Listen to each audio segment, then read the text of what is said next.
C'est la principale édition du soir. Mesdames, Messieurs, bienvenue. Voici les titres. Le 62e sommet des chefs d'État de la CEDEAO à Abuja, les questions sécuritaires érigées en priorité face aux menaces multiples dans la sous-région. Le président Macky Sall a pris part aux travaux. Le Sénégal honoré lors de cette cérémonie avec le prix d'excellence décerné à l'artiste Omar Pène. Inauguration de la centrale hydroélectrique de Gouina dans la région de Kaye au Mali. Long de 1347 mètres, il a une puissance nominale de 140 MW. C'est le troisième barrage hydroélectrique de l'OMVS. Le Premier ministre Amadou Ba a assisté à l'inauguration de l'ouvrage. Et puis au Sénégal, c'est l'un des motifs de consultation les plus fréquents dans les structures sanitaires. Sa principale cause, la carence en fer, l'anémie. C'est le sujet du grand format santé de ce journal. Vous le savez probablement déjà, les Lions du Sénégal ont perdu le match de 8e de finale contre l'Angleterre. Et pour les encourager, le chef de l'État Macky Sall a posté sur Twitter, je cite ce message: « Cher Lions, vous n'avez pas démérité et vous avez joué sans Sadio Kouyaté et Ghana. Vous êtes parmi les 16 meilleures équipes du monde et l'Angleterre était un adversaire de taille. Bon courage et bonne chance pour les prochaines échéances. » Fin de citation. C'était donc le message du chef de l'État adressé donc aux Lions du Sénégal qui ont perdu leur match de 8e de finale. Le Sénégal éliminé donc de la compétition. Les Lions n'iront pas en quart de finale. C'est une lourde défaite ce soir contre l'Angleterre. 3-0, un match mené de bout en bout par les Anglais. Mais les Lions n'ont pas démérité et ont su stabiliser le match dans les derniers instants, ce qui n'enlève en rien la qualité de cette équipe et sa posture de favori, même si ce n'est pas le grand soir ce soir. Retour sur une belle aventure qui s'arrête ce soir. Direction le Qatar, justement à Doha, nous retrouvons Pape Biram Biguendiaï. Pape Biram, bonsoir. Bonsoir Sarah. Lourde défaite ce soir des Lions, une soirée difficile, beaucoup de déceptions, j'imagine, chez les Lions, le sélectionneur, mais également pour tous les supporters qui étaient au stade pour les encourager. Tout à fait, c'est la grosse déception ici dans les rangs de l'équipe nationale du Sénégal, dans la tanière des Lions. Les joueurs sont quasiment inconsolables parce qu'ils voulaient réaliser un exploit ici au Qatar en battant l'équipe d'Angleterre. Mais la hiérarchie a été respectée. On a senti la différence de niveau dans ce match-là, surtout que du côté de l'équipe sénégalaise, il y avait des joueurs qui manquaient à l'appel, notamment dans ce match-là. Idrissa Gana Gueye, l'un des grands bonhommes de la qualification de l'équipe sénégalaise, qui devait avoir un rôle important à jouer dans ce milieu du terrain, qui a été vraiment transpercé par l'équipe anglaise. Ce qu'il faut dire c'est que l'équipe anglaise est dans le top 4, le Big Four des meilleures équipes du monde, alors que nous on est à la 18e place. C'est donc dire que c'était un gros morceau en face de l'équipe du Sénégal. Ce qui reste à faire, c'est justement se remobiliser parce que quand même il y a des échéances. Il y a la Coupe d'Afrique des Nations qui va arriver dès le mois de juin en 2023. Et puis récupérer nos blessés, Sadio Mané notamment. Et beaucoup d'observateurs ont estimé que l'absence de Sadio Mané s'est fait ressentir dans ce match-là. C'était un match de très haut niveau. On a tenu 37 minutes et après, la hiérarchie a pris le dessus dans ce match-là. On le savait, l'Angleterre était l'équipe favorite de cette rencontre de 8e de finale. Ouais. Mais vous l'avez rappelé également, certains joueurs nous ont manqué. Sadio Mané, Kouyaté, Ghana. Est-ce qu'avec ces trois, on aurait peut-être pu faire la différence ce soir, selon vous? Oui, clairement, il y avait une carte à jouer avec naturellement ces trois. C'est pratiquement la moitié de la colonne vertébrale de l'équipe sénégalaise qui a été amputée dans ce match-là. Dans ce tournoi, l'équipe a tenu. L'équipe s'est qualifiée au deuxième tour en l'absence de Sadio Mané. On pensait que le collectif pouvait faire des miracles dans ce match de 8e de finale face à l'équipe anglaise. Mais finalement, on est rattrapé par la dure réalité de la haute compétition. On a senti dès l'entame de ce match-là que l'équipe anglaise était bien en place et que ces joueurs de très haut niveau allaient faire la différence à un moment donné de ce match-là. Malgré tout, le Sénégal s'est procuré quand même des occasions. Cette occasion manquée dès la première minute par Boulaye Dia aurait pu changer les choses dans ce match-là. Figurez-vous qu'en première mi-temps, les Anglais n'ont eu que 2 tirs cadrés et puis ils l'ont transformé ces tirs cadrés-là, ce qui veut dire que la punition a été sévère. 3 buts, c'est beaucoup. On a pêché probablement au niveau de la défense aussi. Il faudra tirer les leçons de cette défaite et repartir vers de nouvelles victoires, de prochaines échéances qui arrivent déjà. Les joueurs en sont probablement déjà conscients. Vous avez eu l'occasion d'en interroger quelques-uns. Qu'est-ce qu'on peut retenir justement de leurs propos et notamment celui du sélectionneur également, Aliou Cissé? Surtout Aliou, il dit qu'il va falloir tirer les enseignements, tirer les leçons, analyser froidement cette défaite parce que quand même il y a eu des défaillances, vous l'avez souligné à juste raison d'ailleurs Sarah, en défense il y a eu pas mal d'errements, ces errements qui ont coûté 3 buts à l'équipe du Sénégal. On ne dira pas que c'est l'apprentissage du haut niveau parce que c'est des joueurs de classe mondiale. Quand tu prends Kalidou Koulibaly, quand on prend Abdou Diallo, c'est des joueurs quand même de classe mondiale, d'un niveau très intéressant. Dans ce match-là, il y a eu quand même pas mal de couacs en défense, surtout sur le côté droit. Sabali, par moments, a été débordé parce que sur le replacement de Crépin, il y avait des soucis. Et tous les 2 buts sont venus du côté droit de la défense sénégalaise, le côté de Sabali. Et puis bon, voilà, c'est un côté gauche de l'attaque anglaise qui a été très très fort et qui a très tôt décelé la faille sur le côté faible de l'équipe sénégalaise. Et puis Gareth Southgate, c'est enfin un tacticien, l'entraîneur britannique. Il a insisté sur le côté gauche et puis finalement il a trouvé la faille à 2 reprises. Surtout ce deuxième but qui nous fait mal à la fin de la première mi-temps. C'est un but qu'il ne fallait pas prendre. À 1-0, c'était jouable. C'était jouable à la reprise parce que le Sénégal aurait pu quand même forcer un petit peu le destin et puis aller titiller cette équipe anglaise. Mais quand on prend 2 buts face à une équipe britannique bien en place tactiquement avec des joueurs de classe mondiale, c'est très très difficile de revenir derrière. Ça fait longtemps qu'on n'a pas perdu 3-0 face à une équipe, n'est-ce pas? Ouais, ça fait longtemps. Allez, dernière question. Je m'en rappelle même pas. Est-ce qu'il y a eu quand même ce score large? Bon, après, est-ce qu'il y a une différence de 3 buts entre le Sénégal et l'Angleterre? Bah, faut savoir, faut regarder ça en tout cas à tête reposée. Le Sénégal quand même méritait d'être au 2e tour. Après, la marche a été trop haute face à l'Angleterre. La suite pour les Lions, c'est chaque joueur retourne dans son club, c'est ça? Pardon, excusez-moi. La suite pour les Lions, c'est le départ. Ils quittent le Qatar ce soir, demain. Chacun retourne dans son club. Je sais pas trop. Là, ils sont abattus.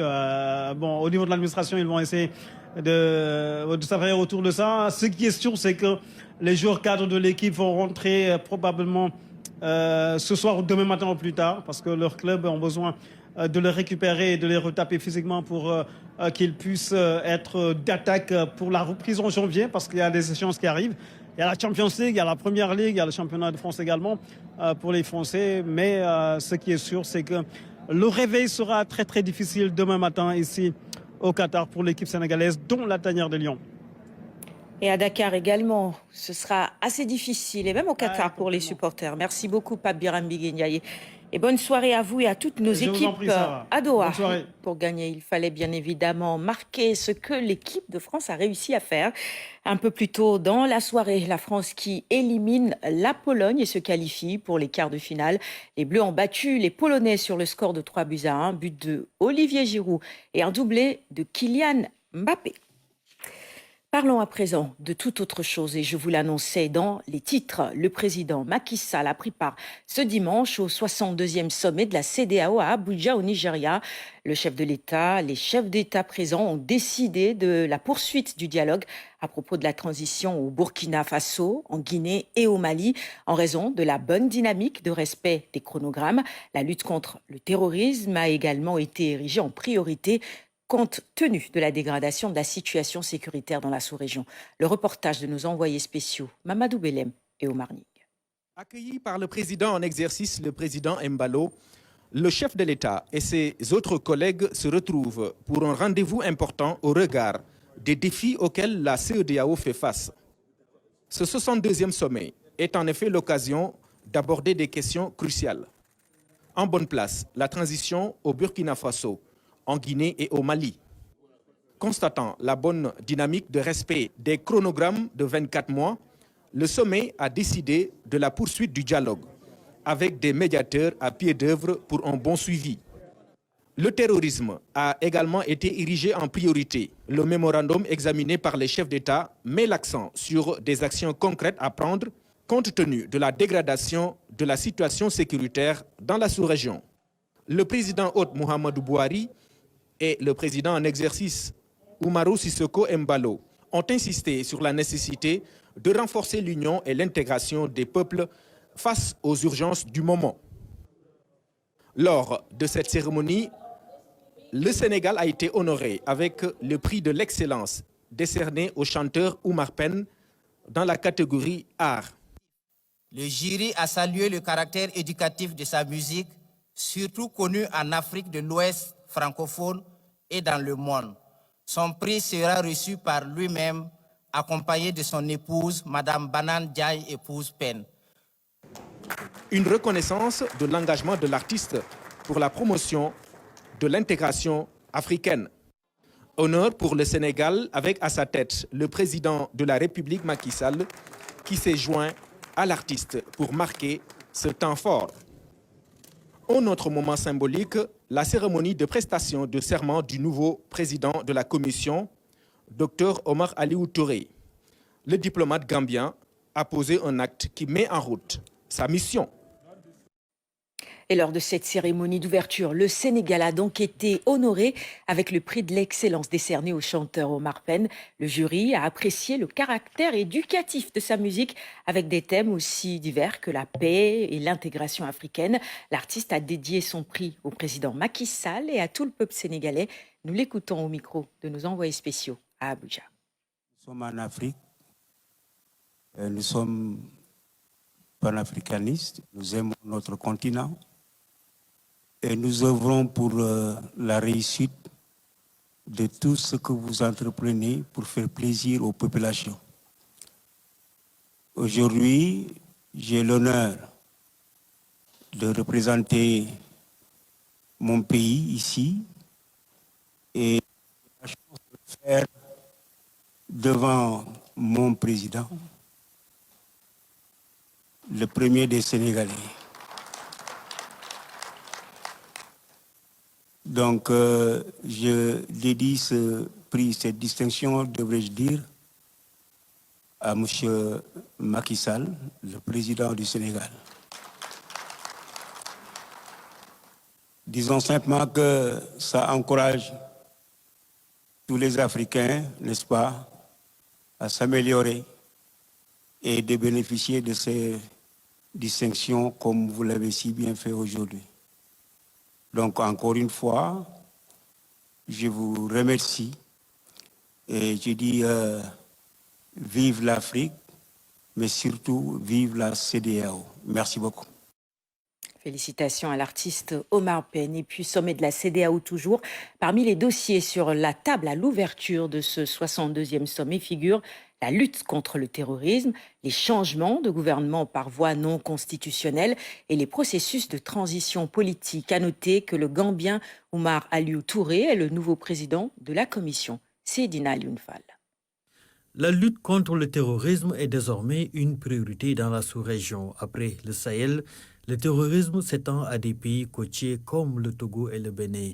Le Conseil des ministres de la CEDEAO, qui s'est achevé il y a 2 jours, laisse à l'appréciation des chefs d'État réunis à l'occasion de ce 62e sommet les mesures urgentes à prendre.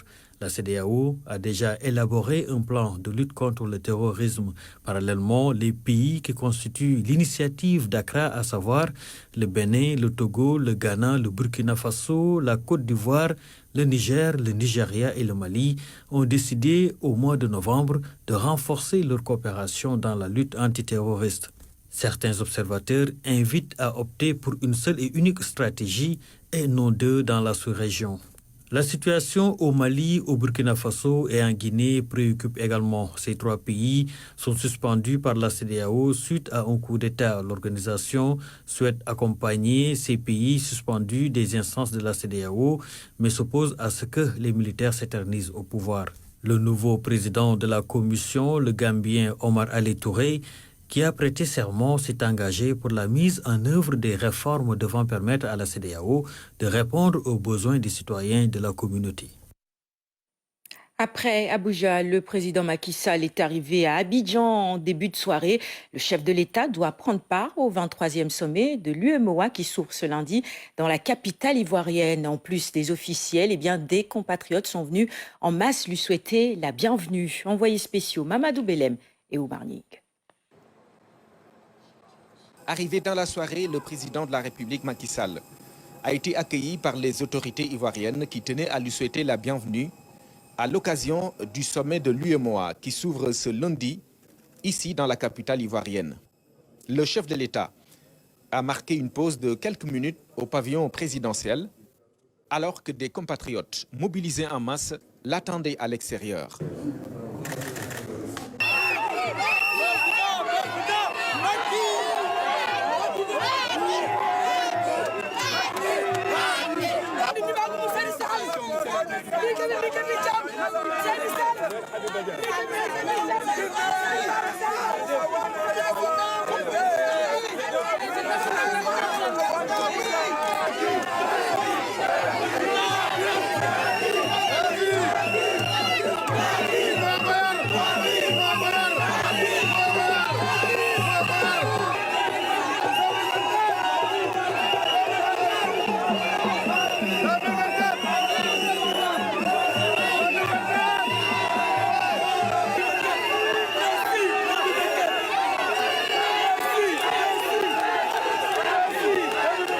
Une forte affluence des Sénégalais d'Abidjan qui sont venus accueillir le président Macky Sall et dire leur bonheur de le voir ici, dans la capitale ivoirienne.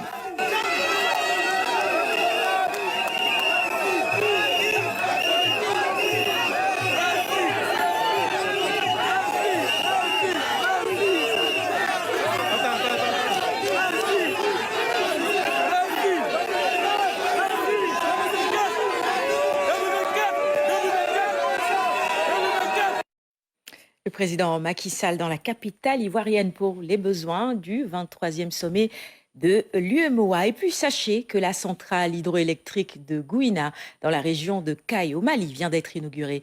Il s'agit d'une réalisation de l'Organisation pour la mise en valeur du fleuve Sénégal, l'OMVS, dont l'objectif est d'accroître le potentiel énergétique des pays membres de cette institution régionale. Un ouvrage de seconde génération d'une puissance nominale de 140 mégawatts. Retenez que c'est le 3e barrage hydroélectrique de l'OMVS.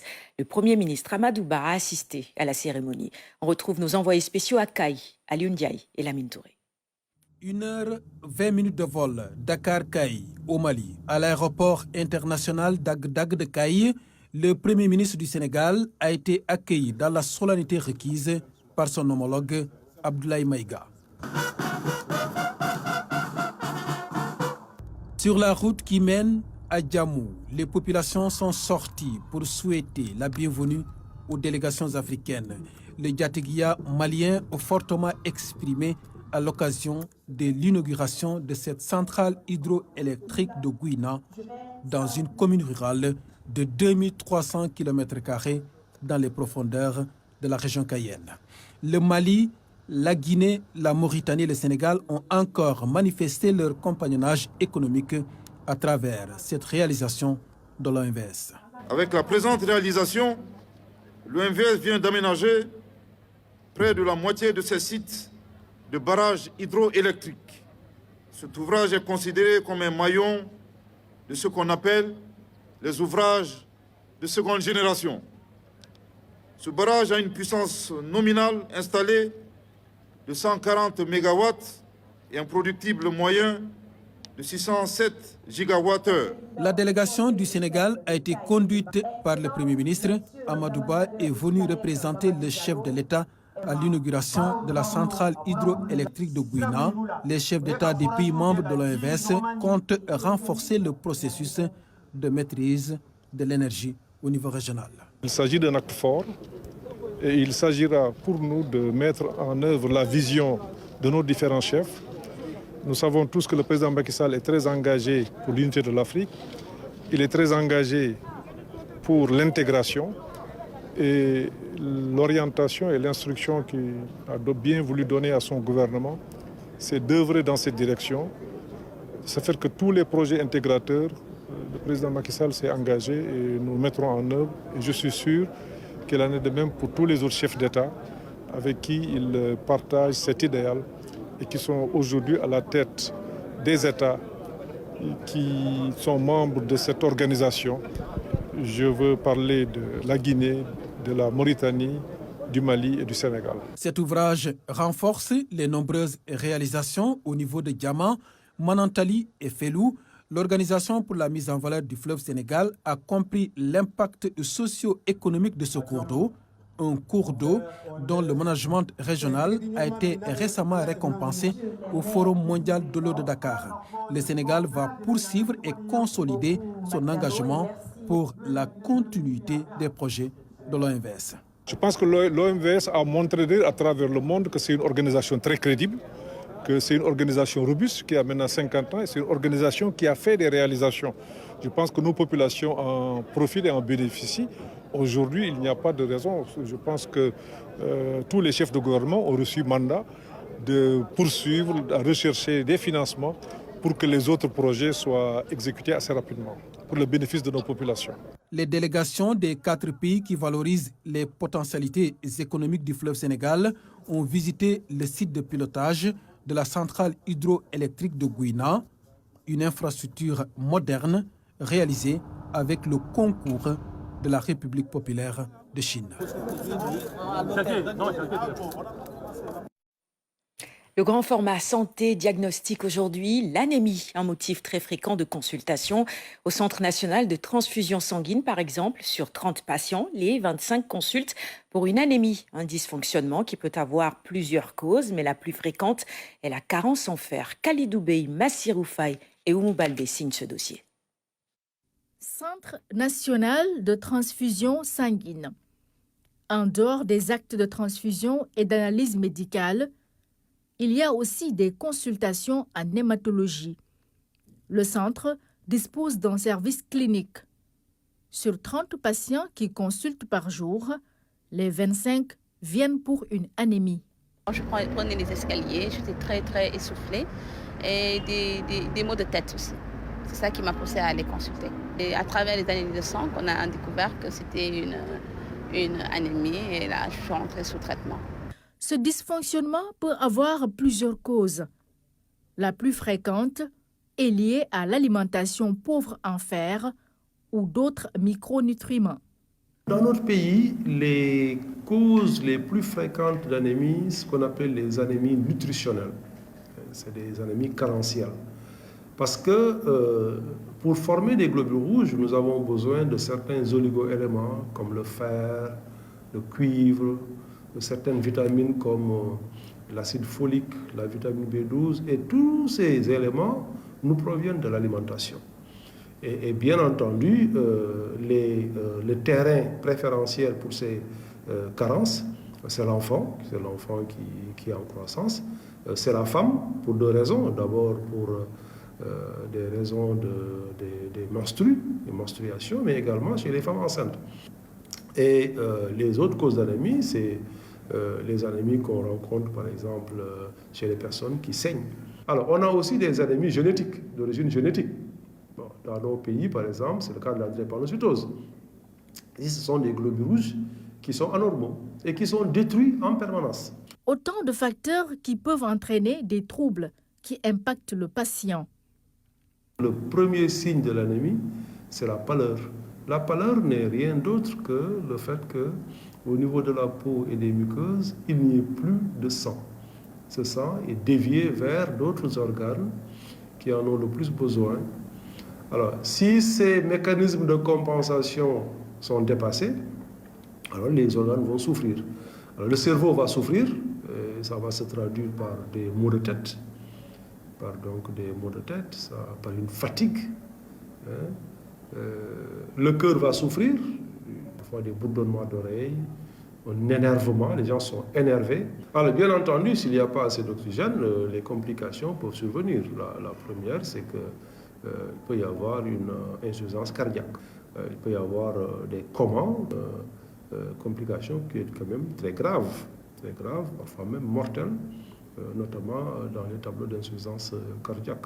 Face à ces signes, Seul un diagnostic peut confirmer ou infirmer l'anémie. Il s'agit d'une analyse sanguine. Dans notre laboratoire, on pose le diagnostic de l'anémie en faisant un test qu'on appelle l'hémogramme, communément appelé numération formule sanguine, NFS, d'habitude les médecins disent NFS. Une fois l'anémie confirmée, le médecin propose un traitement. Il est prescrit au cas par cas. Généralement, c'est un traitement qui a deux volets. Un volet symptomatique qui consiste à corriger en urgence les manquements. Et ensuite, le deuxième volet, c'est un traitement étiologique. Dans cette prise en charge, l'apport en fer et autres nutriments peut aider à corriger ou prévenir l'anémie. Donc les aliments qui sont les plus riches en fer, qui sont en fait riches dans la forme de fer, qui est mieux absorbée par l'organisme, c'est la viande rouge en premier. Mais la viande rouge contient vraiment ce qu'on appelle le fer héminique, qui est le fer qui est absorbé à 30% par l'organisme et qui permet donc d'avoir un bon apport en fer. Mais il y a aussi la volaille, mais surtout les parties brunes de la volaille. Donc, quand on prend un poulet, c'est les parties vraiment où on voit un brunissement de la chair. Et c'est parce que c'est là-bas que le sang passe. Donc, qui dit sang, dit fer. Il y a également, évidemment, les abats. Donc, le foie, qui peut être un petit peu plus accessible, extrêmement riche en fer. Ensuite, il y a effectivement du fer, mais d'origine, on va dire, associée au végétal. Que ce soit les lentilles, ce qu'on appelle les légumineuses, le niébé, les haricots en général, effectivement, contiennent du fer, mais c'est du fer qu'on absorbe beaucoup moins bien. Donc l'idéal, c'est vraiment, pour prévenir, c'est de manger de la viande rouge ou des abats au moins 3 fois par semaine.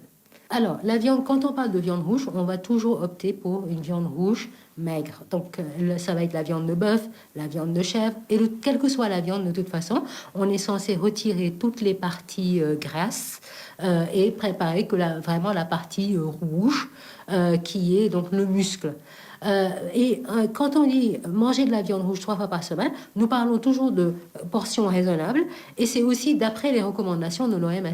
Donc c'est à peu près 500 grammes de viande rouge par semaine. Ça rentre tout à fait dans les prescriptions,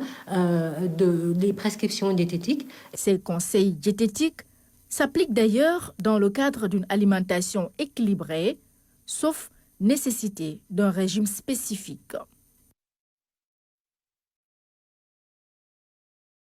C'était le dossier santé de ce 20h. Et puis, le ministère de la Communication, des Télécommunications et de l'Économie numérique a procédé à la refonte de la plateforme de l'Observatoire national du numérique.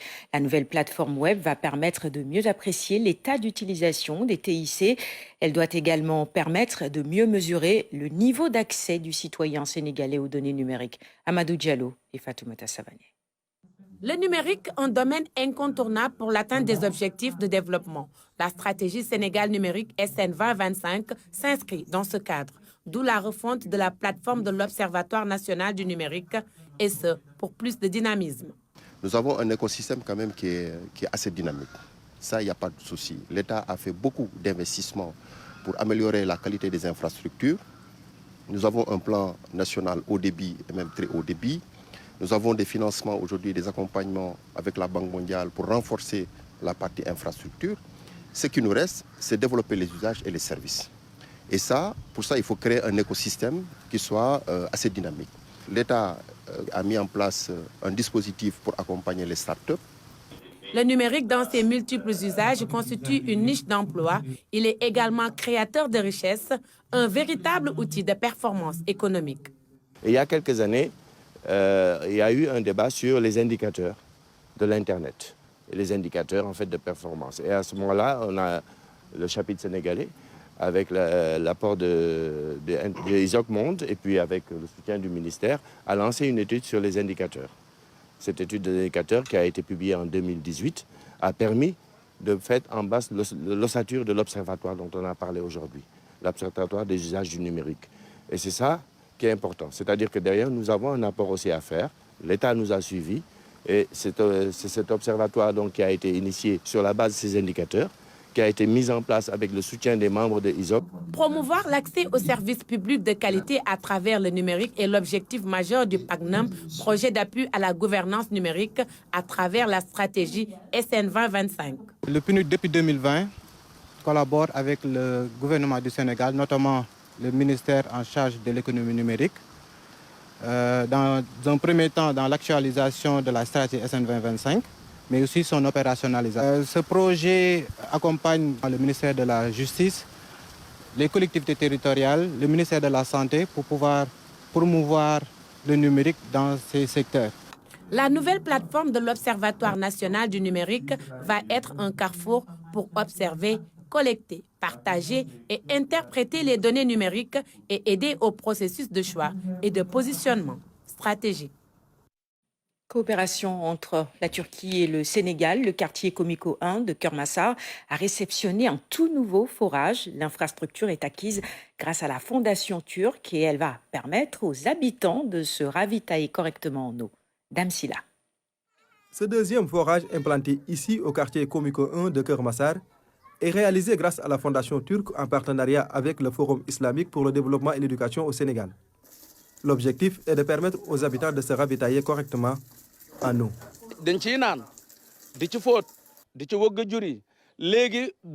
L'eau coule à flot et le bétail est même abreuvé suffisamment. Nous faisons le linge sans problème, nous alimentons même les autres quartiers. Et nous n'avons plus besoin de camions d'approvisionnement.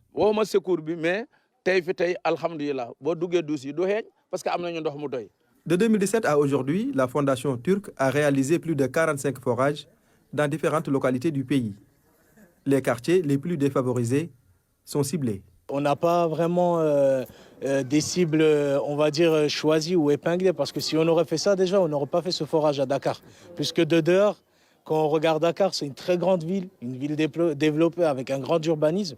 Mais quand on regarde dans le quartier, il y a beaucoup de familles, il y a 2000 personnes qui habitent ici, mais il n'y a pas d'eau potable. Donc c'est vraiment les plus nécessiteux. On essaye d'être le plus objectif possible.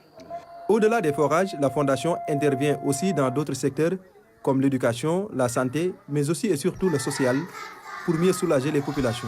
Sénégal, depuis à peu près une dizaine d'années, la Turquie aide beaucoup à nos frères sénégalais, au sud, à l'est. C'est vraiment, on a ciblé les nécessiteux, se trouvent soit à Dakar, soit ailleurs. De 2017 à aujourd'hui, la fondation turque a injecté plus de 500 millions de francs CFA pour réaliser des forages au Sénégal. D'autres actions sociales sont en cours de réalisation dans le pays pour le bien-être des populations. L'actualité ce soir, c'est aussi cet appel à l'unité de la Khadria, appel du calife général des Khad de l'Afrique de l'Ouest, Cheikh Sid El Khayr Haïdara, s'est adressé aux fidèles à Diofior, dans le département de Fatick. Cette déclaration du chef religieux sanctionne ainsi son séjour de 3 jours au Sénégal. Mamadou Sakine et Youssou Kaba. Les fidèles Khadr sont venus ici à Diofior et environ pour écouter leur guide religieux, Chérif Cheikh Sid El Khayr Haïdara. Face à cette assemblée, le calife général des Khadr a exprimé un vœu pieux. Dieu a dit, unissez-vous, ne vous dispersez pas. Au nom de Dieu, soyez des frères et des sœurs. Le chef religieux a aussi rappelé les préceptes de l'islam, un viatique pour les musulmans.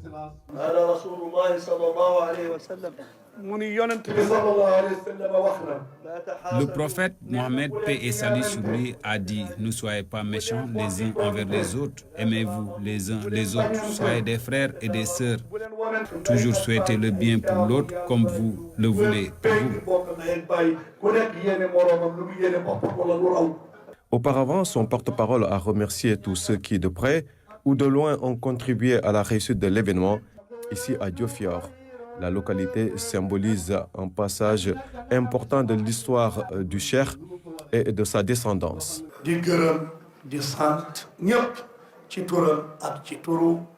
Nous remercions tout le monde au nom du calife et de toute la tariqa. Il salue l'accueil chaleureux qui lui a été réservé. Ces remerciements sincères et particuliers vont à l'endroit des autorités administratives et religieuses. Les autorités administratives et religieuses. Le calife général des cadres de l'Afrique de l'Ouest, Chérif Cheikh Sid El Kher Aïdara, a dirigé une prière ici à Diofior. Et c'est cette cérémonie qui a mis fin à son périple de 3 jours dans la localité.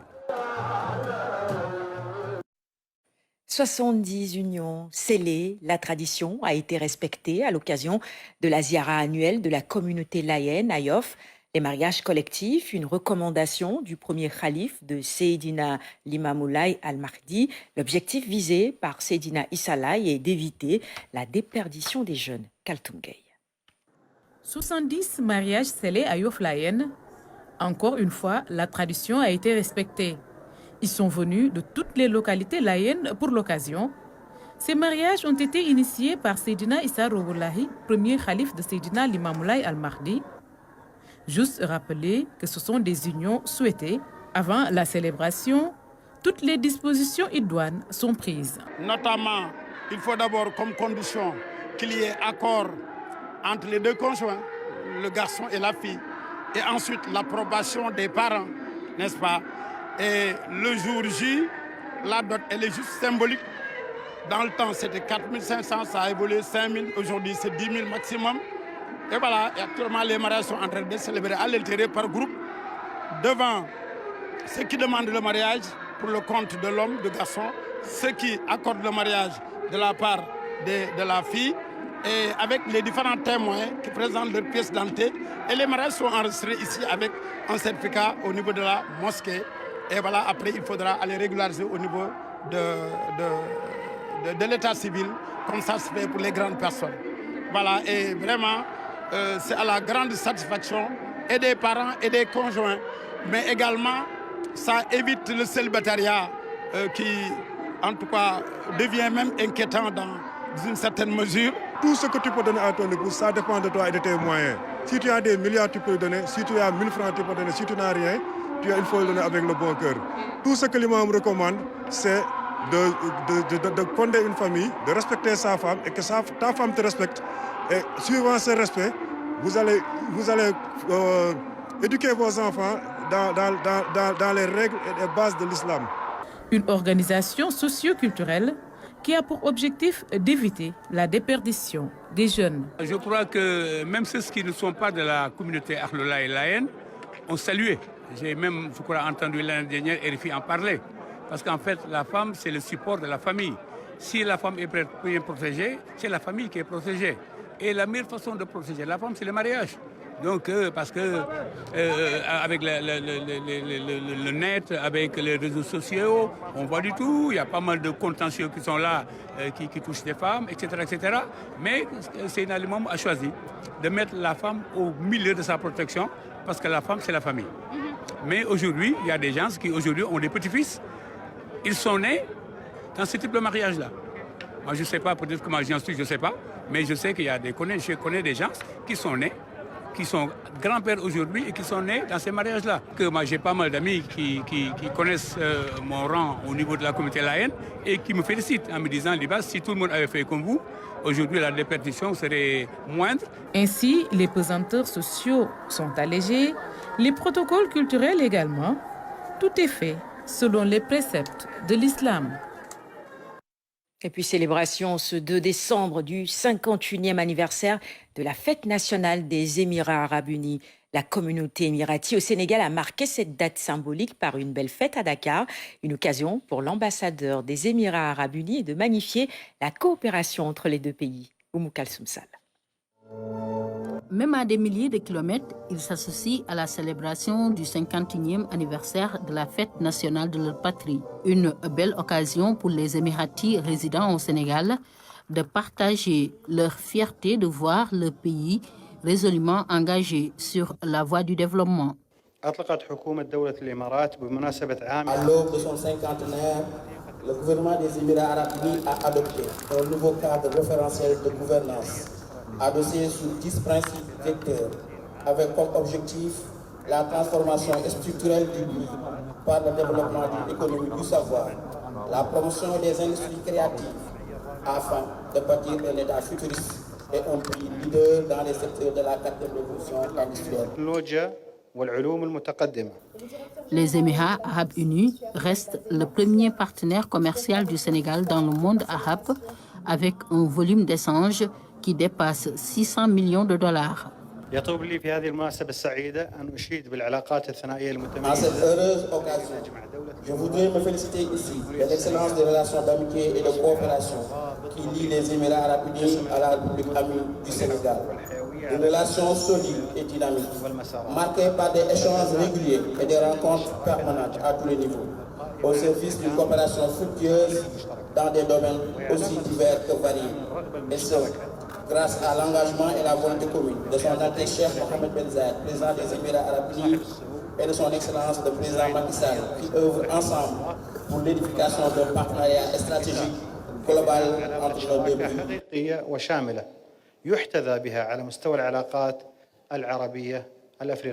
Je voudrais rappeler ici, pour m'en réjouir, l'excellence et la constance de la coopération sénégalo-émirienne qui, depuis l'établissement de nos relations diplomatiques, ne cesse de se renforcer et de se diversifier.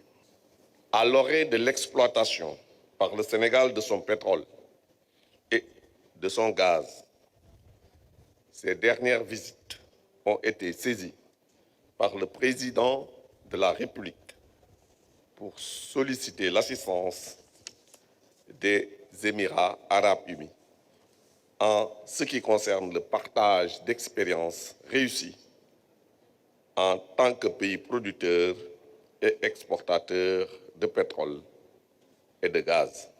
À l'occasion de cette fête, 2 invités ont gagné chacun un billet d'avion pour Dubaï avec frais de séjour offerts par l'exploitant portuaire DP World.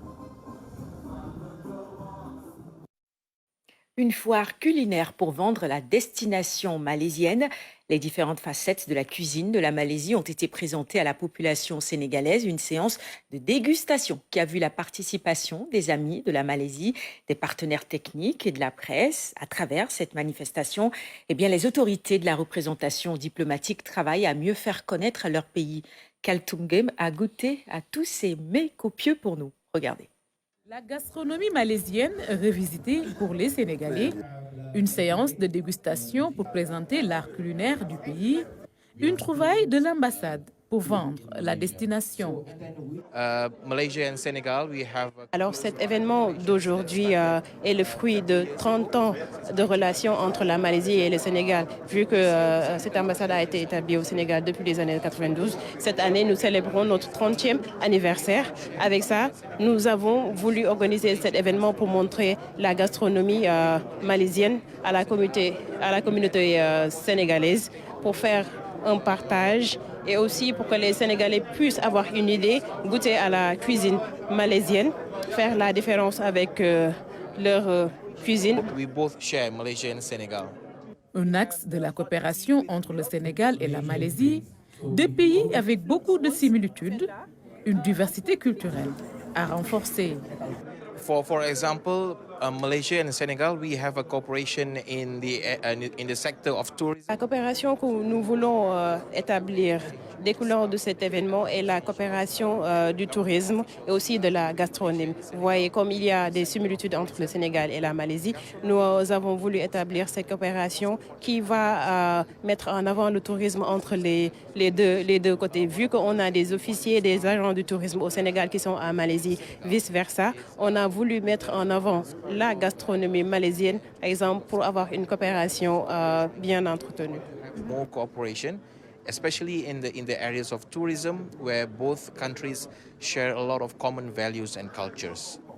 Les partenaires techniques et financiers, la presse ou tout simplement des amoureux du pays, ils étaient tous de la partie. Comme la Malaisie, le Sénégal doit utiliser sa richesse culinaire pour attirer les touristes.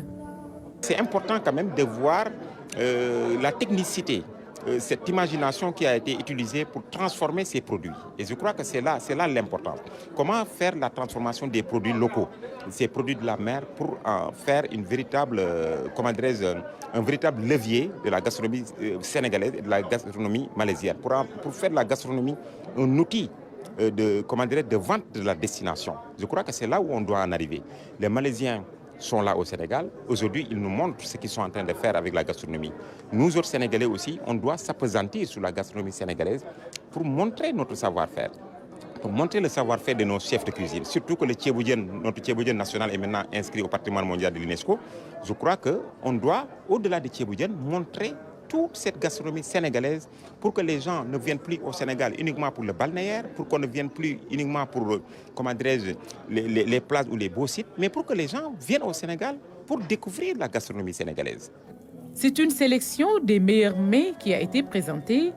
Les invités, à travers la dégustation, ont pu apprécier la table malaisienne. Allez, et ce sont ces belles images qui mettent fin à ce journal. Merci de l'avoir suivi. À suivre le journal en Wolof dans quelques instants et puis votre magazine sport Team Qatar. Excellente soirée à toutes et à tous en notre compagnie et bonsoir.